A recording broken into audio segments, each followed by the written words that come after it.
Turkish Airlines presents Business Africa.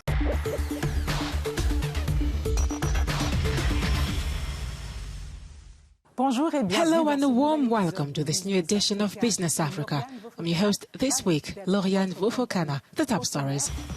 The global luxury tourism market was worth around $1.2 trillion in 2021. Benin is looking to position itself in this niche. Morocco has centered its economic strategy around the development and the diversification of investment flows. Finally, more and more African financial institutions are seeking to address the financing gap in the creative industries. The luxury tourism sector hasn't reached its full potential in Africa. Citing market studies in the global sector of luxury travel, consulting firm Deloitte projected a compound annual growth rate of 7.6% until 2030. Dream destinations, stays in chateaux or palaces. Luxury tourism offers a type of tourism where nothing, or almost nothing, is impossible. Industry players provide their customers the assurance of prestige and personalized service. According to figures from the United Nations World Tourism Organization, international traveler arrivals in Africa in 2023 reached 96% of pre-pandemic levels. This performance had placed the continent above the global average of 88%. Luxury tourism has also returned to pre-COVID levels and continues to grow. In southern Africa, the sector should even exceed its 2019 results by the end of this year, according to travel agency Go Vacation Africa. It's against this backdrop that Benin is looking to turn its potential into prosperity.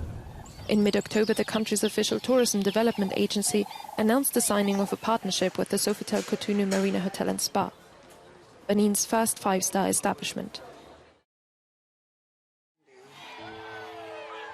The agreement is designed to boost Cotonou's appeal as a tourist destination and promote the West African country as a must-see location for leisure and business travelers. Joining us is Juliette Perron, the General Director of the Sofitel Cotonou Marina Hotel in Benin. Welcome to Business Africa, madam.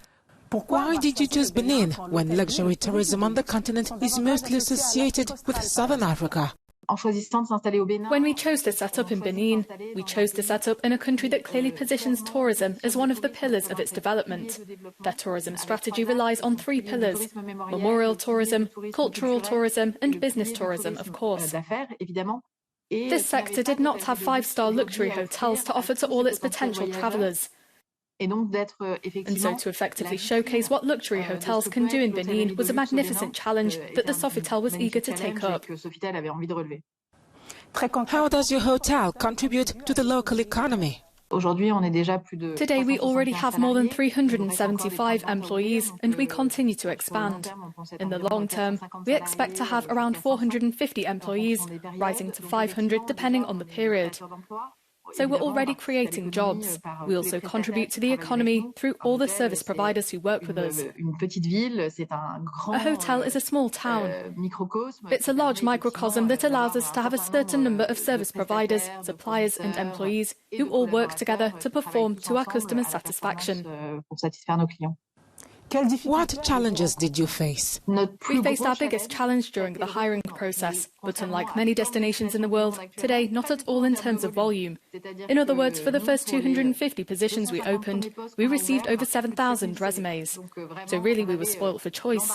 On the other hand, most of those who applied didn't receive training in the luxury hotel industry. For some, luxury was something of a blur. The first teams were set up by May the 21st, and we had a soft opening on September the 1st, so that's more than 3 months of intense training where we were supported. For example, we were accompanied by an agency for training on luxury codes, to give the right words, the right codes, so the teams could also adapt to the customers they were going to have in front of them. Obviously, we did a lot of training in the trades, which were more the responsibility of the department heads on service, reception. What are your ambitions in the medium term? We have arrived as five-star hotels in this destination, where this type of hotel didn't exist. So we really need to surprise and delight. I think that's really our short-term mission. Of course, we also have sales ambitions. Today we have 198 rooms. If we can achieve an occupancy rate of 60 or 65% over the next 2 years, we'll be extremely happy. That takes into account the quieter months, the high season. We'll never go for volume versus quality. In other words, the real reason we're installing a five-star Sofitel Cotonou Marina in Benin today is to offer a luxury experience, a cocoon of well-being, to please our customers. Introduce us to the ideal client you seek to host at your hotel. Our ideal customer is someone who would come for a few days on business and then decide to be joined by their family to spend a few days at leisure, taking the opportunity to discover Benin and do some sightseeing.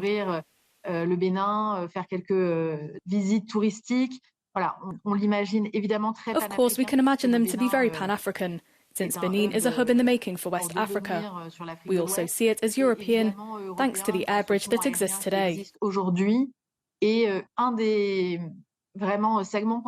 one of the demographics we'd like to reach is memorial tourism, people who are looking for their origins, and in fact, Brazil and the West Indies are among these destinations. It's a demographic we really hope to attract. How can governments encourage big names like yours to set up shop in their countries? I think for this to work, you first need a country that wants it. In other words, if you set up in a destination where the government has no ambition for tourism and no desire to develop this aspect, of all the possible industrial options open to it, it's not going to work. Juliette Perron, thank you. Morocco has for over a decade now successfully maintained a spot among the most attractive African countries for foreign investors. The kingdom is courted by many parties and has diversified its partnerships. Morocco is estimated to have attracted some $37.5 billion in foreign direct investment between 2007 and 2023. The latest Ernst & Young report ranks the country as the third most attractive African state for investors. Rabat is therefore the focus of several charm offensives, the latest being from French President Emmanuel Macron. Morocco has assured its attractiveness as an investment destination, in particular by putting forward a code that was stable and which meant that companies wanting to set up there knew that over 10 years the regulations were not going to change. And that was a very important and reassuring element for foreign companies. In addition, very significant tax benefits were offered, with 5-year tax exemptions for investors, particularly in the industrial sector.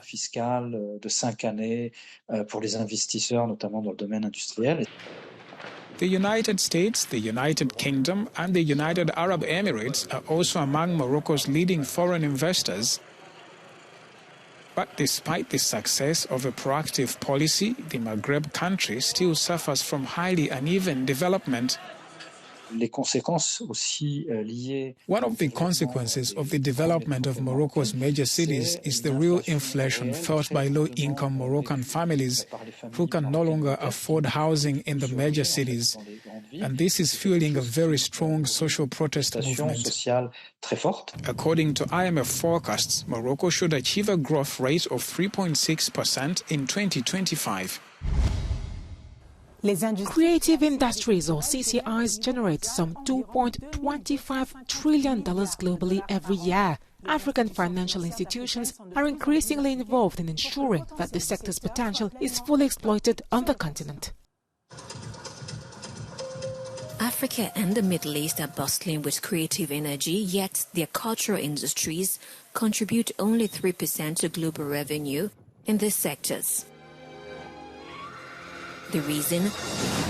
A major financing gap that holds back the region's vast artistic and economic potential.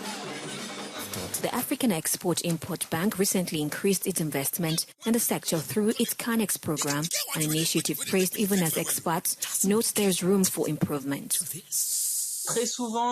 Many of my peers across the continent feel disappointed because only a handful of them end up qualifying. There seems to be a kind of favoritism between fund managers and beneficiaries. There's also the issue of seniority, which means younger people find it hard to emerge when older generations are established and they are struggling to sustain their careers. The Pan-African Federation of Filmmakers estimates that increased investment could create over 20 million jobs and generate $20 billion in annual revenue. One essential link in the film industry is distribution, which should generate revenue that allows the producer to make another film. Today, in Francophone Africa, for example, we've been reliant on the grant funding system where it doesn't matter whether a film is profitable or not as long as it was a grant. Changes are underway. In Anglophone Africa, for instance, industry players are invested heavily in promoting film distribution, which helps to sustain the work of filmmakers. That does it for this edition of Business Africa. You can watch it again on Africanews.com. Thank you for tuning in. I'll see you soon.